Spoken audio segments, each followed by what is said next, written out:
Hello दोस्तों, आज हम एक बहुत ही सीरियस कीटाणु के बारे में जानने के लिए जूम इन एडवेंचर पर जा रहे हैं। इसे रेबीज वायरस कहते हैं। क्या आपने कभी इसके बारे में सुना है? यह वायरस बहुत छोटा है, इतना छोटा कि आप इसे अपनी आंखों से नहीं देख सकते। इस छोटे शरारती कीड़े को देखने के लिए आपको एक सुपर पावरफुल माइक्रोस्कोप की जरूरत होगी। रेबीज वायरस एक गोली जैसा होता है जो थोड़ा डरावना है, ठीक वैसी ही बीमारी की तरह जो यह पैदा करता है। यह वायरस बहुत खतरनाक है क्योंकि यह दिमाग और नर्वस सिस्टम पर हमला करता है। नर्वस सिस्टम शरीर की टेलीफोन लाइन की तरह है जो आपके दिमाग से आपके शरीर के सभी हिस्सों तक मैसेज भेजती है। रेबीज इन जरूरी मैसेजेस को गड़बड़ कर देता है, इसीलिए यह जानवरों और लोगों को बहुत बीमार कर देता है। तो रेबीज बिल्कुल क्या है? रेबीज एक बीमारी है जो सभी मैमल्स को प्रभावित कर सकती है। क्या आप जानते हैं कि मैमल्स क्या होते हैं? हम मैमल्स हैं। कुत्ते, बिल्लियां, चमगादड़, रैकून, बंदर भी मैमल्स हैं। इसका मतलब है कि कई अलग अलग तरह के जानवर रेबीज से संक्रमित हो सकते हैं और वे इसे लोगों में भी फैला सकते हैं। रेबीज वायरस संक्रमित जानवर की लार में रहता है जो उसकी थूक होती है। जब यह वायरस शरीर में चला जाता है तो यह धीरे धीरे नसों के साथ दिमाग तक पहुंचता है।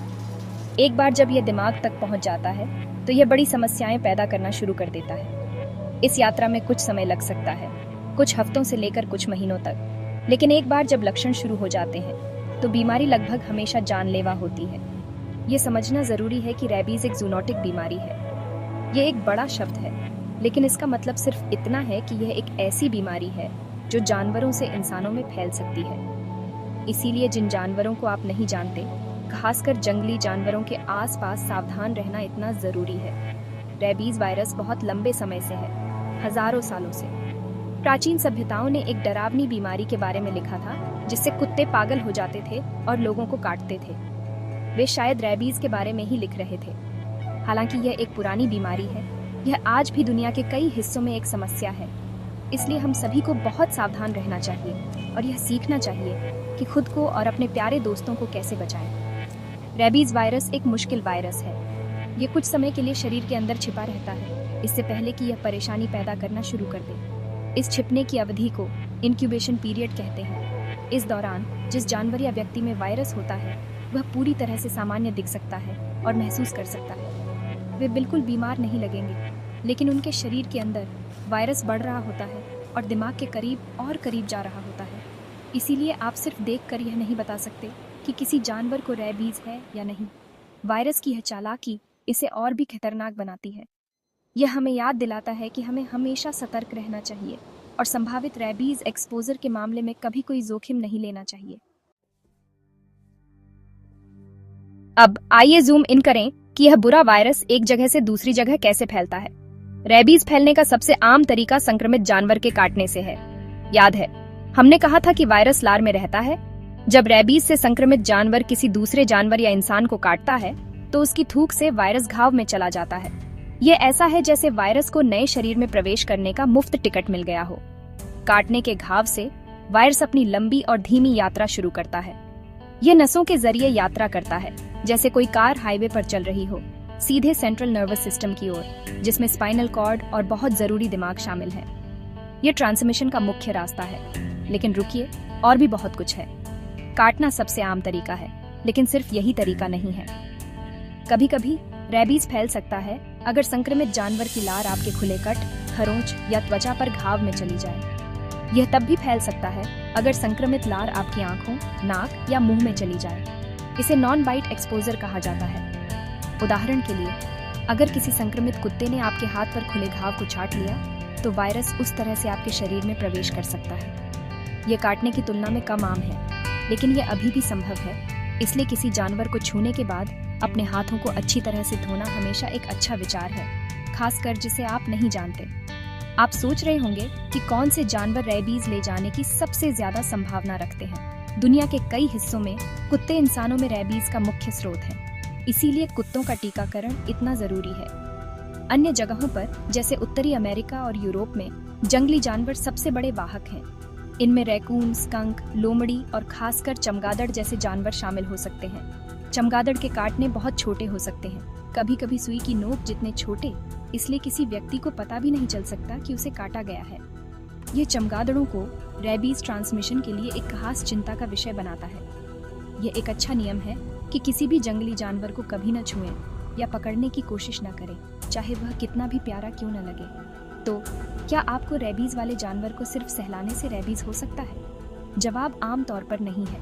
वायरस जानवर के फर पर नहीं पाया जाता है।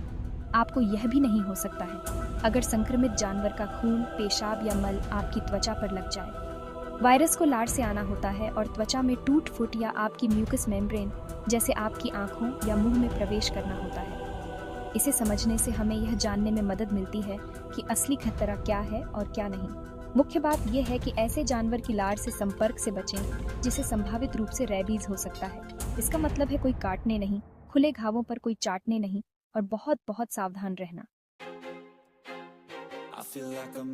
अगर रेबीज वायरस दिमाग तक पहुंच जाता है तो यह बहुत गंभीर लक्षण पैदा करना शुरू कर देता है। यह जानना जरूरी है कि ये लक्षण इंसानों और जानवरों दोनों में कैसे दिखते हैं। शुरुआत में किसी व्यक्ति में लक्षण बहुत सामान्य हो सकते हैं। उन्हें लग सकता है कि उन्हें फ्लू है। किसी व्यक्ति को बुखार, सिर दर्द या सिर्फ थका हुआ और कमजोर महसूस हो सकता है। उन्हें उस जगह के आसपास झुनझुनी, चुभन या खुजली भी महसूस हो सकती है जहां उन्हें काटा गया था। यह पहला स्टेज कुछ दिनों तक रह सकता है। इस दौरान यह जानना मुश्किल हो सकता है कि समस्या रेबीज है, क्योंकि यह कई अन्य आम बीमारियों जैसा लगता है। जैसे जैसे बीमारी बढ़ती है, लक्षण बहुत ज्यादा गंभीर और डरावने हो जाते हैं। वायरस दिमाग को बड़े पैमाने पर प्रभावित करना शुरू कर देता है। एक व्यक्ति बहुत ज्यादा चिंतित, भ्रमित और उत्तेजित हो सकता है। उन्हें सोने में परेशानी हो सकती है और बहुत अजीब सपने या मतिभ्रम हो सकते हैं, जिसका मतलब है ऐसी चीजें देखना जो वास्तव में वहां नहीं है। रेबीज के सबसे प्रसिद्ध लक्षणों में से एक हाइड्रोफोबिया है, जिसका मतलब है पानी का डर। जब वे पीने की कोशिश करते हैं या पानी देखते भी हैं, तो उनके गले में दर्दनाक ऐंठन होती है। ऐसा इसलिए होता है क्योंकि वायरस उन नसों को प्रभावित करता है जो निगलने को नियंत्रित करती है। उन्हें ताज़ी हवा से भी डर लग सकता है, जिसे एरोफोबिया कहा जाता है। रेबीज वाले जानवर भी अपने व्यवहार में बड़े बदलाव दिखाते हैं। हम अक्सर गुस्से वाले, मुंह से झाग निकालने वाले कुत्ते के बारे में सोचते हैं, और यह रेबीज का एक रूप है जिसे फ्यूरियस रेबीज कहा जाता है। जानवर आक्रामक हो सकता है, जो कुछ भी चलता है उसे काटने की कोशिश कर सकता है और उसमें कोई डर नहीं दिखता। वे बहुत ज्यादा लार टपका सकते हैं क्योंकि वे अपनी थूक निगल नहीं सकते। लेकिन जानवरों में रेबीज का एक और रूप होता है जिसे डंब या पैरालिटिक रेबीज कहा जाता है। इस मामले में जानवर थका हुआ, कमजोर या भ्रमित लग सकता है। उसे हिलने डुलने में परेशानी हो सकती है और उसके शरीर का एक हिस्सा, जैसे उसका जबड़ा या एक पैर, लकवाग्रस्त हो सकता है। जंगली जानवर लोगों के प्रति अपना स्वाभाविक डर खो सकते हैं और बहुत करीब आ सकते हैं। ये याद रखना बहुत जरूरी है कि एक बार जब ये गंभीर लक्षण शुरू हो जाते हैं, तो रेबीज इंसानों और जानवरों दोनों के लिए लगभग हमेशा जानलेवा होता है। इस देर के स्टेज पर कोई इलाज या प्रभावी उपचार नहीं है, इसीलिए बीमारी को इस बिंदु तक पहुंचने से रोकना इतना महत्वपूर्ण है। काटने और लक्षणों की शुरुआत के बीच की अवधि ही वायरस को रोकने का एकमात्र अवसर है। ये शुरुआती संकेतों को समझना और इससे भी महत्वपूर्ण बात, संभावित एक्सपोजर के तुरंत बाद कार्रवाई करना जीवन और मृत्यु का मामला बनाता है। इन लक्षणों की डरावनी प्रकृति इस बात पर जोर देती है कि हमें रेबीज को इतना गंभीरता से क्यों लेना चाहिए।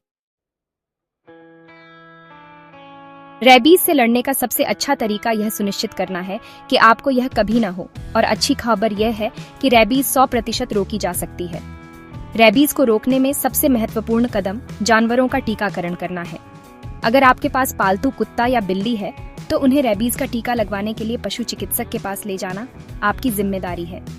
यह आपके पालतू जानवर को रेबीज से बचाता है और यह आपको, आपके परिवार और आपके समुदाय को भी बचाता है।